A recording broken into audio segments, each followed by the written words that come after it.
going to say 3 words which you're all going to know immediately and associate with the Admiral. Make your bed. 9 years ago, you made the commencement address here at the University of Texas. And that commencement address went viral. It's become iconic. Everybody can summon those words as an admonition almost. How did that speech come to you, Bill? Yeah, so Bill Powers, when he was the president here, had invited me to be the commencement speaker, I don't know, 3 or 4 months before May. And obviously, you know, anytime you're invited to be a commencement speaker, it's quite an honor. But I had a day job, so I was running the university, I was running the Special Operations Command. So I started writing the speech about, you know, maybe 2 weeks before I was supposed to give it. And I'd kind of been mulling some ideas over in my head. So I started writing it on the weekends, a little bit here, a little bit there. And I had this great theme, and I thought I was going to pull it all together. And then the Wednesday before the Saturday that I was supposed to give the speech, I realized the speech didn't work. I mean, it wasn't a good speech. And I went downstairs. I've been writing upstairs. I went downstairs. I see Georgianne. I went, oh, my God, it doesn't work. It's not a good speech. I said, I don't know what I'm going to do. I mean, I'm giving the speech in a couple of days. And she says to me, she said, well, why don't you write about something you know? And I thought, well, there's an interesting concept. And I told her, I said, yeah, but the only thing I know is how to be a Navy SEAL. And she said, well, write about that. But at the time, you know, you may recall there had been a number of kind of administration officials that had been, you know, scheduled to give commencement addresses, and then the student population kind of voted them down, and they didn't end up doing it. And I thought, you know, if I talk about being a Navy SEAL to university students here, and, you know, 8,000 students were graduating, I think, that year, and 25,000 family members, I thought, I'm going to be in uniform? I don't know how this is going to go. But I decided to go ahead and do it that way. And the reason I did was it occurred to me that SEAL training, which is 6 months long, really was a microcosm of life. I mean, it was about the challenges that you had every day in SEAL training were the same sort of challenges you were going to face in life. You were going to fail. You had to build relationships. There were going to be bullies out there. There were bad things that happened in that 6 months that, to me, after, you know, now almost 37 years after I had gone through SEAL training, I realized that it really was a reflection of life at large. So I started drawing on the lessons, you know, from SEAL training to write the speech. And then, of course, I had to put it in kind of chronological order. People always ask me, why did I put make your bed first? And the answer was, because that's the first thing we did every day.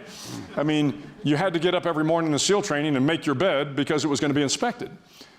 And as I've told folks before, the value of that, of the idea that, you know, you're going to get up, you're going to take a little pride in it, and it encourages you to do another task and another, and also about the little things in life. And that was what one of the instructors said. Look, if you can't even make your bed to exacting standards, how are we ever going to trust you to lead a complex SEAL mission? Learn to do the little things right, and you'll learn to do the big things right. But what I didn't say in the speech, and I reflected on it later, was really later in my life, and of course I made my bed every day in the military, but in Iraq and Afghanistan, it actually took on a little bit of a different meaning, particularly when I was in Afghanistan. So I was a 3-star admiral in Afghanistan. I was the second-ranking guy in Afghanistan, and I lived in what we referred to as a bee hut, made by the Navy Seabees. And it was just a plywood room, about, you know, half the size, about a fourth the size of this stage. And in my plywood room was a bed. That was it. The latrines, the heads were outside. There was no shelf, just a bed. A rack in Navy parlance. And every morning I would get up, I'd go do my PT, I'd come back, and I'd make the bed. Because outside my bee hut was a wartime environment. Unfortunately, every week we lost kids in combat. You know, civilians were inadvertently killed. Some admiral, some general, some president, some prime minister, somebody was yelling at me about something outside that door. And my days were long. I mean, my average day was probably 20 hours a day. And some days you'd go days before getting back to that room. Mm-hmm. But when I got back to the room and I opened my plywood door, the bed was made. And it gave me some sense of control of my life. And again, hard to kind of square the circle on why that's the case, but when you open the room and the bed is made, there's a sense of order.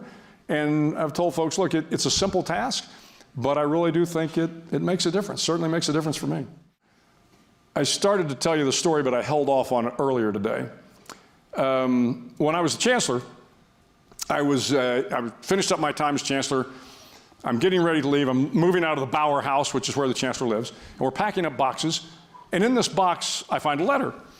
And it's a letter from my mother, who died back in 1986. But I look at the date on the letter, and it is the date that I went off to SEAL training. It's August 1977. And I realized that she wrote this letter the day that she dropped me off at my aunt's house because she wanted to drive me to SEAL training. I said, Mother, you're not going to drive me to SEAL training.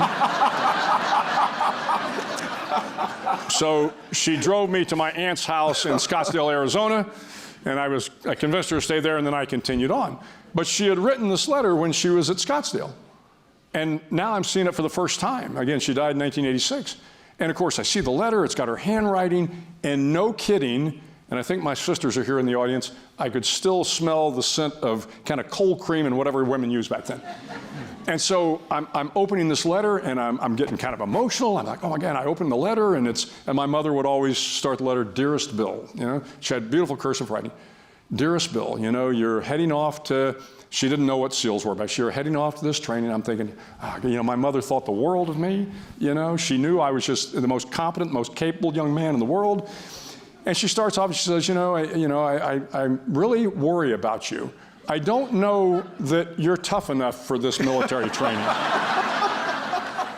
So I'm reading this. She goes, this is, I think her words were, this is harsh military training, and you've lived a country club life.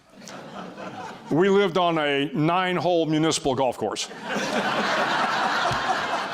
Actually, we didn't live on the golf course, but we were close to it, right? But somehow we live the country club life. And so as I'm reading this, I'm going on, what? And then I get to the punchline. She goes, and oh, by the way, you're spoiled, underlined. I'm like, what?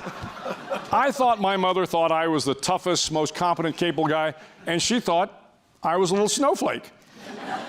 Because she and my father and a lot of folks were part of the greatest generation. And to those men and women that served in World War II and Korea and Vietnam, those of us in the 70s, we were soft, little, like I said, little snowflakes. And thank God I didn't read that letter before I went to SEAL training. So I'm not sure I would have made it through. But what it did was it reinforced with me the fact that every generation thinks the next generation isn't good enough because they didn't walk 3 miles in the snow to get to school or whatever. Well, I'm telling you, this generation is absolutely good enough to get us out of whatever problems we're in. And I think they will. And so I always remain optimistic. You have to. And all you got to do, back to why was I able to lead so well? I said I was inspired by the soldiers. Same reason I've got, faith that we'll be fine, because I'm inspired by the young folks that I meet at LBJ school. I'm inspired by the kids I meet, whenever I'm traveling. So we're going to be fine. We're going to be just fine.